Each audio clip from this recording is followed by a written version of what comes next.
Hello दोस्तों, राधे राधे। आज मैं बताती हूँ झगड़े का मूल कारण। झगड़े का मूल कारण हमारा अहंकार होता है। जब अहंकार की उत्पत्ति होती है तो इंसान की बुद्धि और विवेक खो जाते हैं। वो अपने आप को सबसे उत्तम समझता है। वो सोचता है कि मैं जो कह रहा हूँ वो सही है, मैं जो कर रहा हूँ वो सही है। लेकिन क्या जो कहते हैं वो सच है? नहीं। एक मैं उदाहरण देती हूँ। रास्ते में दो बाइक से दो व्यक्ति जा रहे थे। एक सामने से आ रहा था एक तरफ से, और एक अपोजिट दिशा से आ रहा था दूसरी तरफ से। दोनों की भिड़ंत हो गई। दोनों आए बराबरी में। ना इधर आगे वाले ने रोकी अपनी बाइक, ना पीछे वाले ने रोकी। जगह छोटी थी, दोनों के हैंडल टकरा गए। दोनों की गाड़ियां डगमगा गईं। दोनों उतरे बड़े गुस्से में, क्रोध में, और झगड़ने लगे। पहले ने दूसरे से कहा, देख कर नहीं चलते हो? आंखें नहीं है तुम्हारे पास? दूसरा कहाँ चुप होने वाला था।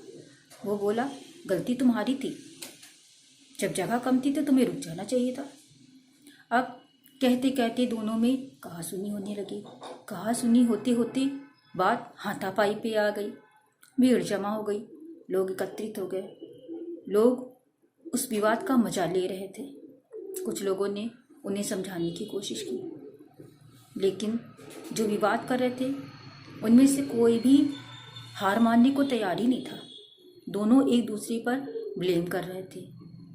इसे आप क्या कहेंगे? दो अनजाने व्यक्ति जो किसी को जानते नहीं है, लेकिन झगड़े करने के लिए दोनों के रिश्तेदार बन गए। तो झगड़े के कोई रिश्ता नहीं होता। झगड़ा राह चलते ही कर लिए। बाद में पता चला, जानते क्या? बाद में पता चला कि वो जिससे झगड़ रहे थे वो उनके करीबी रिश्तेदार थे। जब उन्हें इस बात की जानकारी हुई तो उन्हें बड़ी लज्जा महसूस हुई। दोनों ने एक दूसरे से माफ़ी मांगी। उन्होंने कहा, अरे भाई तुम थे?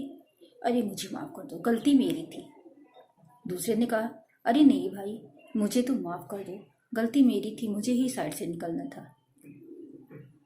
रिश्तेदारी निकलते ही दोनों की बोलियां बदल गई और दोनों एक दूसरे से माफ़ी मांगने लगे।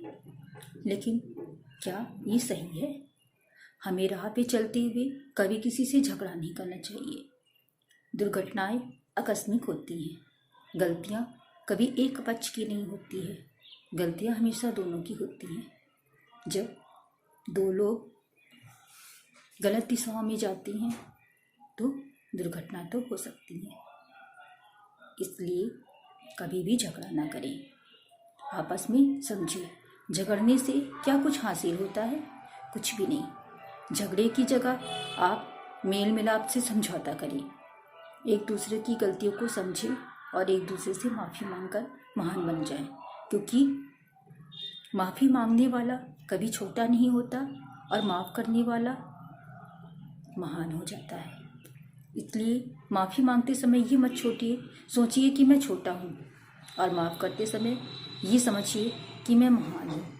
इसलिए क्षमा से बड़ा कुछ भी नहीं, और माफ़ी से बढ़कर कोई भी चारा नहीं। तो कभी भी अपनी गलतियों को नज़रअंदाज ना करें। गलती है तो आपको स्वयं ही बोध होता है कि आपने गलती की है। नहीं, बस हमें अनुभव करने की ज़रूरत होती है।